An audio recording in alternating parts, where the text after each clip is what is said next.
Olá, começa agora mais um Conexão Legislativa. No programa de hoje nós vamos falar sobre a violência contra a pessoa com deficiência e também saber os dados do ano de 2020. E para me ajudar nessa conversa, eu recebo o Cleiton Borges, que é supervisor do Centro de Apoio Técnico do Instituto Jô Clemente.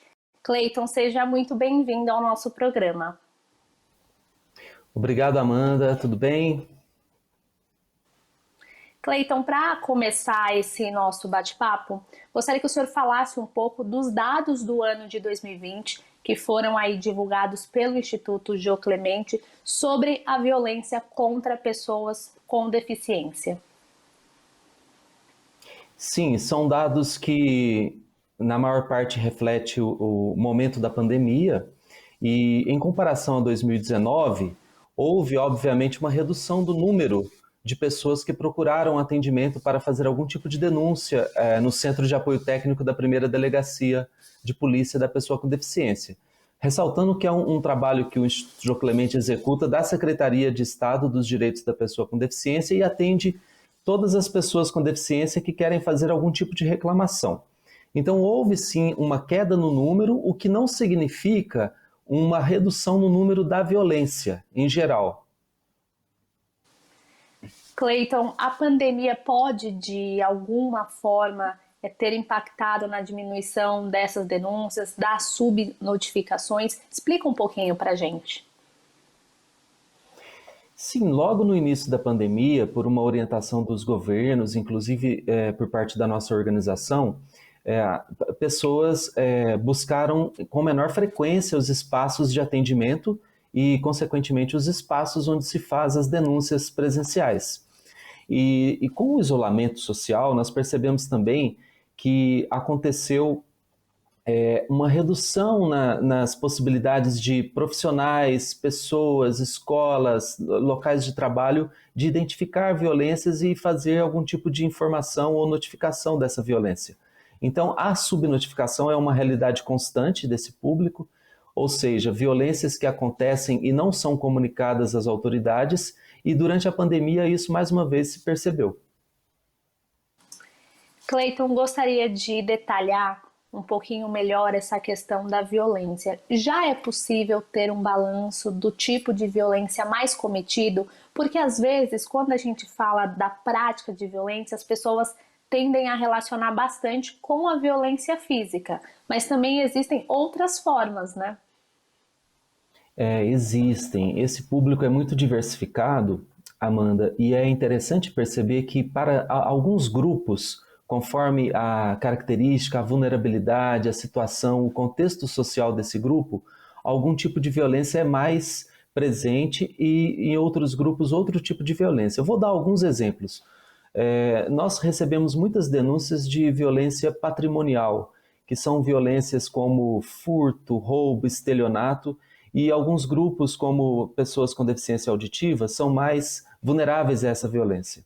Há também a violência física, como você disse, que normalmente é mais conhecida porque deixa marcas, mas nós não podemos também deixar de fora e entender que existem violências como a violência moral, a violência psicológica, a violência sexual, que atinge alguns outros grupos. Então, eu diria que, no geral, no recorte que nós fizemos do atendimento no Centro de Apoio Técnico da Delegacia da Pessoa com Deficiência, aparecem vários tipos de violência e as violências mais comuns são essas, como estelionato, lesão corporal, ameaça, injúria, que é uma violência moral. Então, como eu falei, é um recorte de um momento e todas as formas de violência precisam ter atenção para ser prevenidas. Existe alguma faixa etária ou gênero que é mais atingida pelos diversos tipos de violência? Sim, o público que denuncia violência na primeira delegacia é um público, em geral, adulto. Claro que a violência contra a pessoa com deficiência atinge crianças, adultos, homens, mulheres, idosos, pessoas de todos os grupos sociais. Porém, o grupo que mais reclamou e fez denúncias está na faixa de 20 a 40 anos. De 20 a 40 anos. é equilibrado o número entre homens e mulheres, porém, mulheres denunciam mais violência doméstica e violência sexual, e isso chama a atenção para os desdobramentos e as possibilidades, como eu disse, de intervenção, de prevenção e até mesmo de orientação sobre os direitos. E voltando um pouco na questão que o senhor citou, né, sobre essa questão da pandemia ter aí, de certa forma, dificultado um pouco, né, logo no início, essa possibilidade de denúncia, como é que as pessoas podem fazer para denunciar hoje em dia? Quais são aí os canais, até para prestar um serviço para o público que está nos acompanhando? Excelente a sua pergunta, é de uma enorme utilidade pública. Alguns canais de denúncia remota, de forma remota, via internet ou via telefone, já existiam. Porém, com a pandemia, nós achamos importante evidenciar e tornar mais conhecido do público esses canais. Por exemplo, nós temos um canal em que a pessoa pode fazer a sua denúncia via internet. Esse canal é da Polícia Civil, que é Delegacia Eletrônica. Basta colocar Delegacia Eletrônica no Google. Nós encontramos a possibilidade de registrar um boletim de ocorrência via internet. Obviamente, depois a pessoa receberá comunicado da delegacia e deverá comparecer, mas o primeiro registro ela pode fazer via internet. Nós implantamos também, e foi muito significativo, o atendimento remoto via WhatsApp. E esse WhatsApp recebe denúncias, principalmente da comunidade de pessoas surdas, com vídeos, tem o atendimento de profissionais intérpretes de Libras, e as orientações são passadas ali pelo canal mais rápido, que é o próprio WhatsApp. E um dado que é interessante, a partir da pandemia, Amanda, cerca de 25% das pessoas que procuraram fizeram por meios remotos. Eu acho que foi um serviço interessante e que continua, independente do estágio em que nós estamos da pandemia, porque outros, citando o exemplo, Defensoria Pública, Ministério Público, também já implantam atendimento dessa forma. É um meio que a população pode fazer chegar a sua voz às autoridades. E pensando justamente nessa utilização da tecnologia e dos meios digitais, na avaliação do senhor, qual é a importância que isso tem para levar essa possibilidade de denúncia cada vez mais perto das pessoas? Bom, é importante entender que esse público do qual nós falamos, as pessoas com deficiência, é um público que historicamente enfrenta uma invisibilidade. É um público que em vários momentos não tem espaço para expressar suas reivindicações, buscar seus direitos, inclusive fazer suas denúncias. Então a tecnologia ela potencializa sim canais de denúncia e também canais para que as pessoas alcancem seus direitos.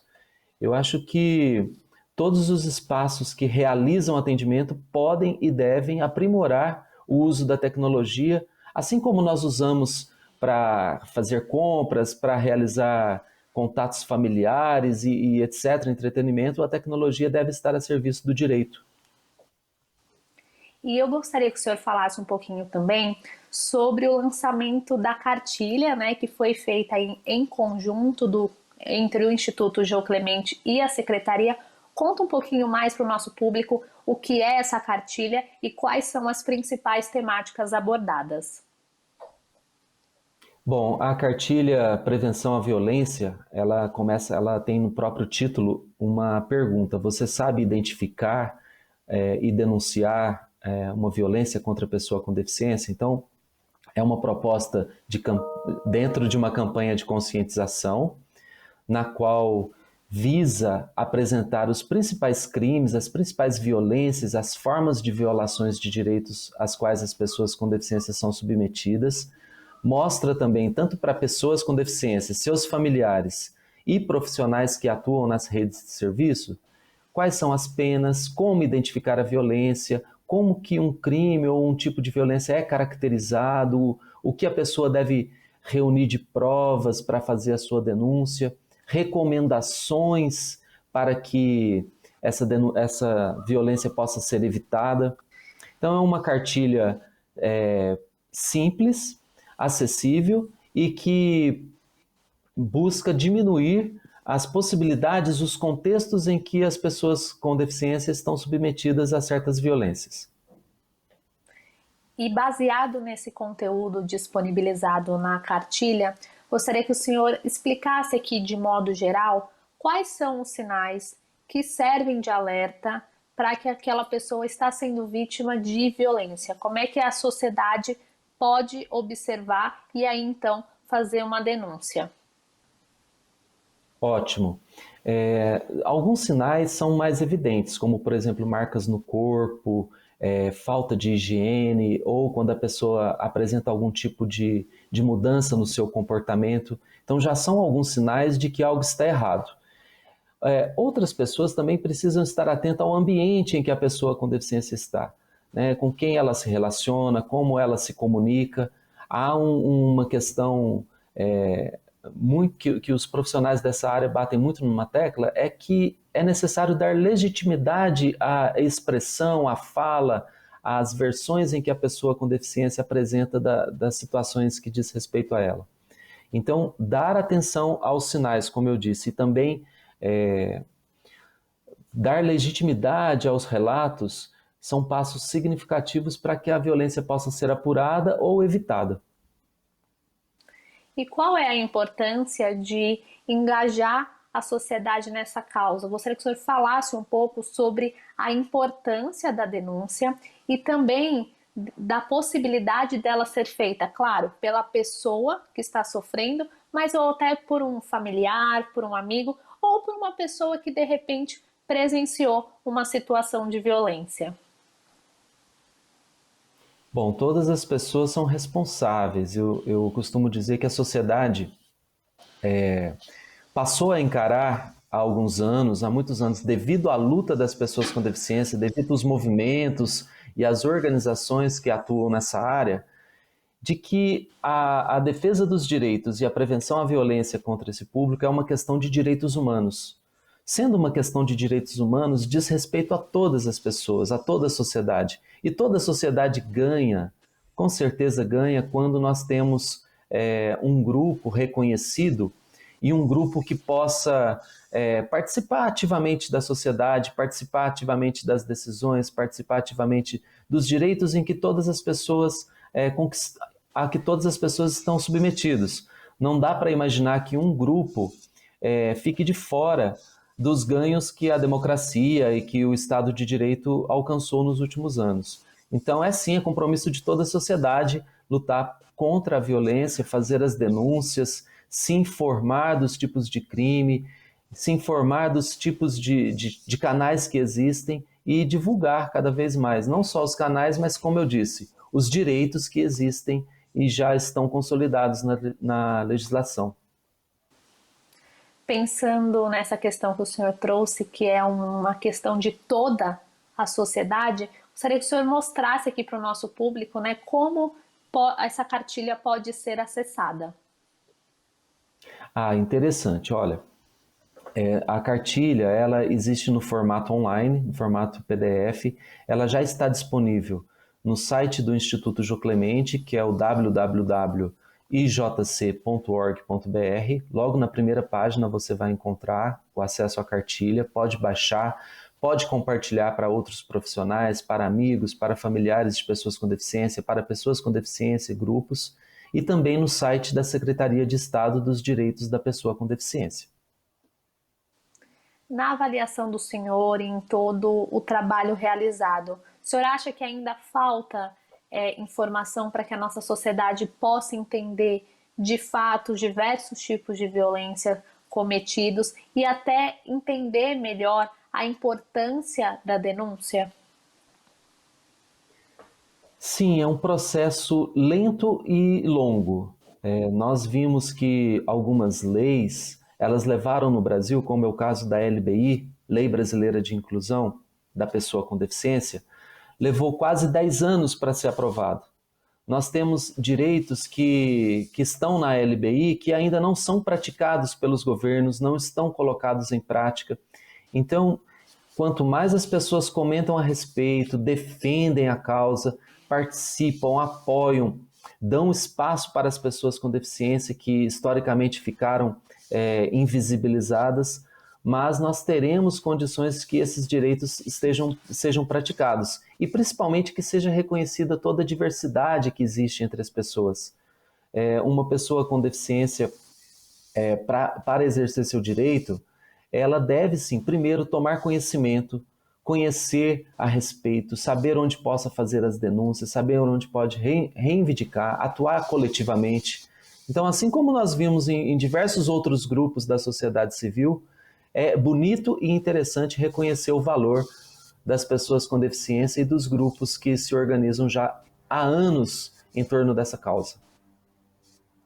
E nós falamos tanto de inclusão, da pluralidade da nossa sociedade, e a violência, ela vem justamente no caminho oposto, né? Como é que essa violência tem impacto na vida das pessoas com deficiência e podem até realmente atrapalhar esse processo de inclusão? Gostaria que o senhor falasse um pouquinho sobre isso. Sim, a violência nasce de uma atitude equivocada, de uma atitude eivada de preconceito, da qual aquele que comete violência, aquela pessoa que tem atitude preconceituosa, ela vê outras pessoas de forma a inferiorizá-las, ou seja, olhando para aquele grupo como se aquele grupo merecesse menos valor. Logo, se a vida não tem valor ou se aquela pessoa tem acesso a menos direitos, ela pode inclusive sofrer alguns tipos de violência. É uma atitude preconceituosa e é uma atitude também que gera discriminação. Como você disse, a atitude da violência, a violência causa prejuízos enormes às pessoas que sofrem. E voltando na nossa cartilha, nós trabalhamos também alguns conceitos, e eu acho que é interessante falar isso para o grande público, conceitos, por exemplo, sobre barreiras. As pessoas com deficiência não enfrentam somente barreiras físicas ou arquitetônicas, ela enfrenta barreiras nas atitudes de outras pessoas, que são barreiras derivadas do preconceito e da discriminação, que não reconhecem a diversidade, que não reconhecem o seu valor e, consequentemente, não reconhecem o seu direito.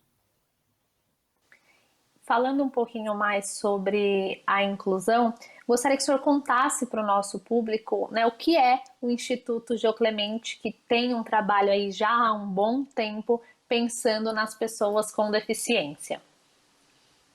Sim, o Instituto Jô Clemente, anteriormente conhecido como APAE de São Paulo, que este ano completa 60 anos, é um instituto que atua com pessoas com deficiência intelectual desde o nascimento, durante todas as suas etapas da vida, né? Tanto na área de saúde, como na área do conhecimento, na defesa dos direitos, e realiza internamente, no tema que nós estamos falando, um atendimento de casos de violência também no seu ambiente interno, no qual os profissionais fazem uma notificação e encaminham para o jurídico social, onde a equipe de psicólogas atendem, fazem acolhimento e escuta qualificada, assim como equipe de assistentes sociais fazem, quando necessário, o encaminhamento para redes de proteção e todo o monitoramento daquela situação.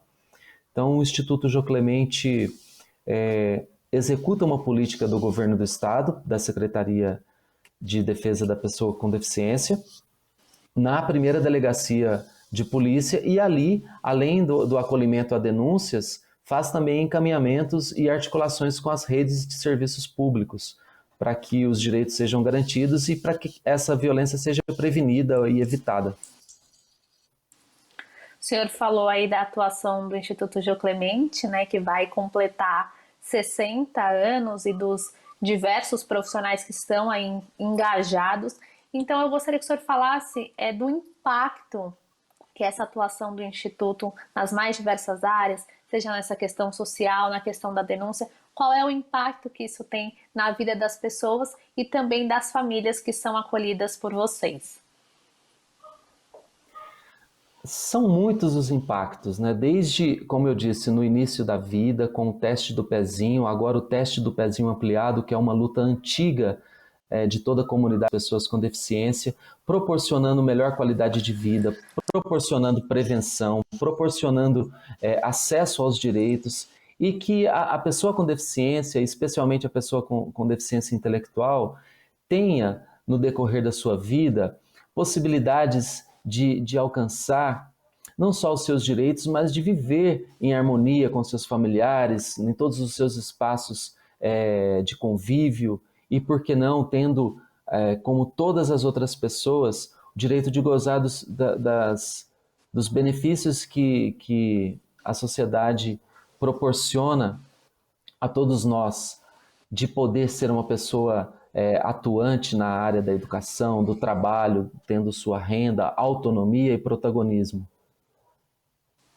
Cleiton, muito interessante que o senhor trouxe essa questão do teste do pezinho, né? Então, esse cuidado do Instituto vem desde a infância e eu gostaria que o senhor deixasse aqui, enfatizasse essa importância desse cuidado, dessa atenção, desses ensinamentos começarem ainda na infância, né? Porque muitas vezes a gente acaba, algumas pessoas acham que só quando chega na vida adulta que a pessoa tem que aprender isso, da importância de ter realmente já esses trabalhos como é feito pelo Instituto desde a infância, para que já se cresça aí um adolescente, um adulto consciente dos próprios direitos.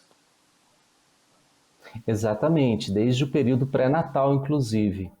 Né? Nós defendemos que durante todas as fases da vida, principalmente na infância, a família, a sociedade, as autoridades deem toda a ação às pessoas com deficiência intelectual e demais deficiências para que a pessoa tenha, sim, a dignidade plena. E isso é o básico, né, da nossa vida para todos nós. E eu gostaria que o senhor falasse um pouco também sobre a importância de acolher as famílias, para que então elas tenham aí condições de ensinar essas crianças, esses adolescentes, porque querendo ou não, eles também precisam desse acolhimento, eles também precisam de informação para que então eles possam repassar. Então, gostaria que o senhor falasse dessa importância da família e também de como o Instituto os acolhe, porque a gente sabe que tem aí toda essa questão com, né, as crianças, adolescentes, adultos com deficiência, mas a família também é parte importante, né? Sim, importantíssima. Na sociedade, muitas das vezes as famílias e os familiares, e quase sempre reservando a figura materna, a figura da mãe, estão sobrecarregadas do trabalho com a pessoa com deficiência. Então, não só o Instituto Jô Clemente, mas as demais organizações que fazem esse tipo de acolhimento prestam um serviço de extrema relevância, porque oferecem, né, no nosso caso, nós do Instituto Jô Clemente oferecemos atenção, como eu disse, na área da saúde, na área da assistência, nos passos seguintes da estimulação, na área da educação, da inclusão profissional, tanto de adolescentes como de adultos, do acompanhamento na vida adulta, e a família estando presente é sempre importante. O pilar que se sustenta, né, com o fortalecimento da família e das redes de apoio em torno da família, dão à pessoa com deficiência melhores condições para exercer uma vida com autonomia. Enfim, com mais alegria, com mais possibilidades de vivenciar tudo aquilo que nós defendemos para todas as pessoas. E o nosso programa está chegando ao fim, mas Cleiton, eu gostaria que o senhor deixasse aqui o site para as pessoas que estão nos acompanhando, que querem conhecer mais do Instituto Jô Clemente ou até mesmo entrar em contato. Sim, olha, o site é o www.ijc.org.br.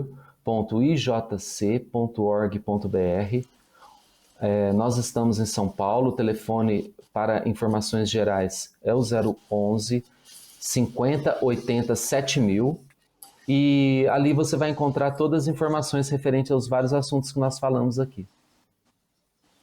Cleiton, quero agradecer a sua participação no Conexão Legislativa de hoje, por trazer um tema tão relevante e também falar da importância da inclusão do quanto isso faz a diferença na vida das pessoas. Muito obrigada pela participação.